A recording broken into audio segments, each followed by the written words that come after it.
Existen casos en el que el ingreso que se percibe es tan pequeño que el gobierno tiene que entrar a dar una ayuda. Hola, soy César. Bienvenidos a Contaroom, un canal de acompañamiento contable sin tantos rollos.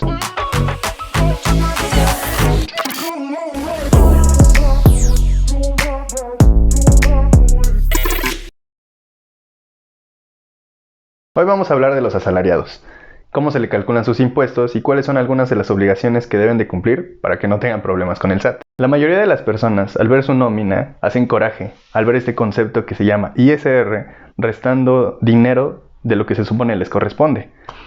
Y la verdad es que la mayoría de las personas no sabe qué es este concepto, ni de dónde viene, ni cómo se calcula. Aquí te voy a explicar todo eso. Pero antes de poder decírtelo a detalle, es importante que sepamos lo que los asalariados representan en la economía de México. En México hay cerca de 130 millones de personas. De esas 130 millones, 56 millones son población económicamente activa. Esto quiere decir que esos 56 millones están percibiendo ingresos, ya sea trabajando, siendo dueños de su propio negocio o siendo trabajadores independientes, ofreciendo sus servicios. Pues de todos esos 56 millones, 38 millones son asalariados. Eso es el 68% de toda la población activa. Y no lo digo yo, lo dice la Secretaría del Trabajo del país. Prácticamente los asalariados soportan la economía del país. La ley del impuesto sobre la renta nos dice que el régimen de asalariados contempla, valga la redundancia, a los asalariados y algunos otros ingresos que se asimilan a salarios. ¿Esto qué significa? Bueno, que sin ser salarios, estos ingresos van a percibir un tratamiento similar al de salarios. O sea que se van a calcular de la misma manera, tanto los salarios como los ingresos que se asimilan a salarios. De estos ingresos te voy a hablar más adelante, así que sigamos. El SAT nos dice que los asalariados son las personas físicas que reciben un salario y otras prestaciones provenientes de un trabajo personal subordinado a disposición de un empleador. Algunas de estas prestaciones son las de seguridad social y las que están establecidas por ley, las cuales son el aguinaldo, las vacaciones, la prima vacacional, la participación en las utilidades y las indemnizaciones en caso de que lleguen a ser despedidos. Algunas de las principales características de los asalariados es que en la mayoría de los casos tienen un horario definido y un jefe o patrón, y es precisamente esto lo que lo vuelve un trabajo subordinado. Estas personas, como tal, no tienen la obligación de emitir facturas ni de presentar declaraciones mensuales provisionales, ya que cada vez que reciben su recibo de nómina, ahí ya vienen retenidos los impuestos que debe pagar, y es el patrón el que se encargará de pagar estos impuestos que él ya retuvo al SAT. Estas retenciones se calculan utilizando unas tablas que el SAT emite cada año, y dependiendo de tus ingresos, se te aplicarán ciertos porcentajes y tarifas para poder definir cuál será tu impuesto a pagar. Este impuesto se te va a retener al final del periodo en el que te paguen de tu sueldo bruto. El sueldo bruto es pues el sueldo antes de impuestos. Este cálculo también depende de la periodicidad con la que se te pague, ya que hay tablas que son diarias, semanales, decenales, quincenales y mensuales. Estas tablas de retención te las voy a dejar en la descripción del video. Ahora vamos a un ejemplo.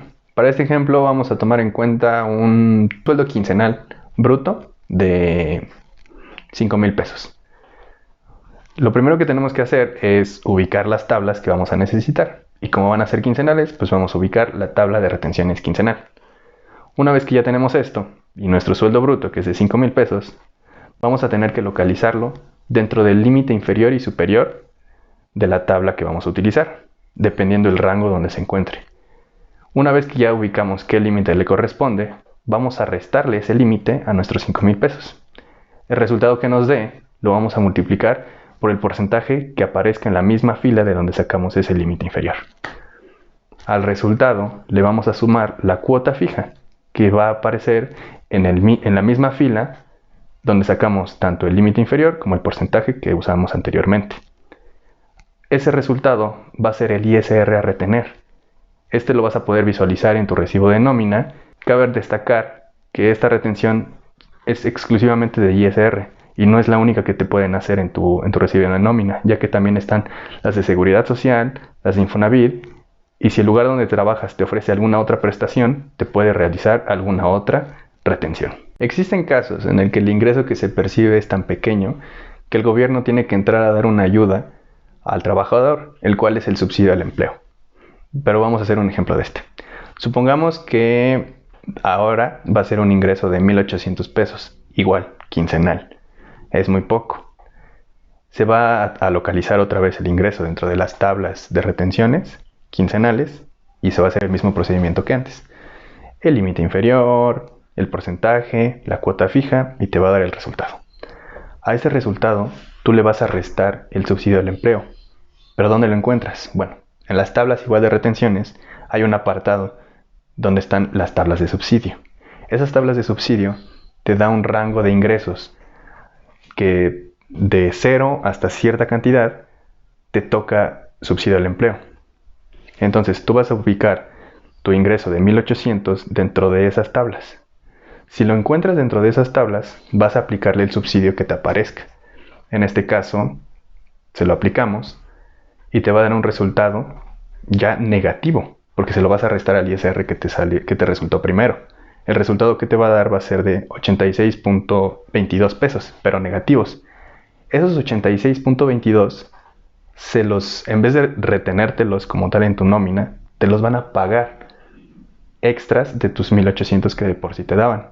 Entonces, al final de esa quincena, te van a dar 1,882.22. Como te había dicho antes, existen algunos ingresos que para efectos del impuesto sobre la renta se asimilan a salarios. Eso quiere decir que van a recibir un tratamiento similar al de salarios, sin ser salarios. Algunos de estos ingresos y actividades son los ingresos que reciben los funcionarios públicos o trabajadores del gobierno, los ingresos que reciben las Fuerzas Armadas, o los honorarios a las personas que presten servicios profesionales, siempre y cuando estas personas lo soliciten por escrito a la persona a la que le van a brindar el servicio.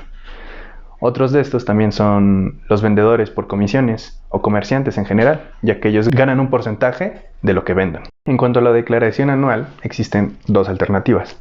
Una en la que es obligatorio que la presentes y otra en la que es opcional. En el caso de la parte obligatoria, si tú percibes sueldos por salarios o asimilables a salarios, debes presentar tu declaración anual cuando caigas en alguno de estos supuestos que te voy a decir. El primero es que percibas ingresos extras de los que recibes por sueldos y salarios o asimilados. O sea, que tú recibes tu sueldo y además tienes otra actividad o estás dado de alta en otro régimen y también recibes ingresos por esas actividades.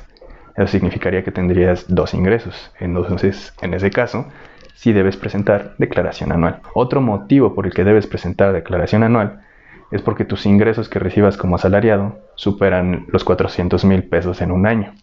De ser así, también debes presentar declaración. Otro supuesto es que si tú trabajaste para más de un patrón en un año, o sea, si tuviste dos patrones en un año, ya sea simultánea o no simultáneamente, debes presentar la declaración anual con el fin de que se haga la combinación de estas retenciones y así poder tener el resultado exacto. Otro de los supuestos por los que deberías presentar tu declaración anual es porque hayas percibido ingresos provenientes del extranjero, o si es que tú lo solicitaste por escrito a tu patrón que tú querías presentar tu declaración anual, bueno, ahí debes de hacerlo ya, porque ya lo solicitaste. Otro serían cuando trabajas para alguna institución que no está obligada a retener los impuestos. Ahí en ese caso tú tendrías que presentar tu declaración anual con el fin de que se te hagan las retenciones y pagues tus impuestos que debes pagar. En el caso de que no caigas en ninguno de estos supuestos que te dije, pues no es obligatorio que presentes tu declaración anual, pero tú puedes optar por presentarla con el fin de obtener un saldo a favor y que éste te dé una devolución de impuestos.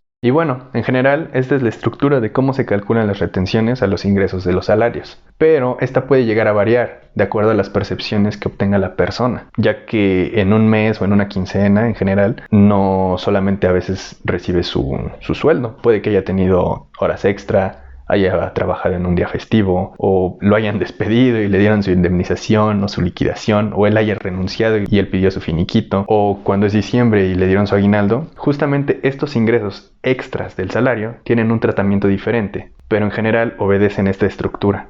Si te gustó el video, dale like y suscríbete al canal. No te olvides de compartirlo, y si tienes alguna duda o sugerencia, déjala en los comentarios. Adiós.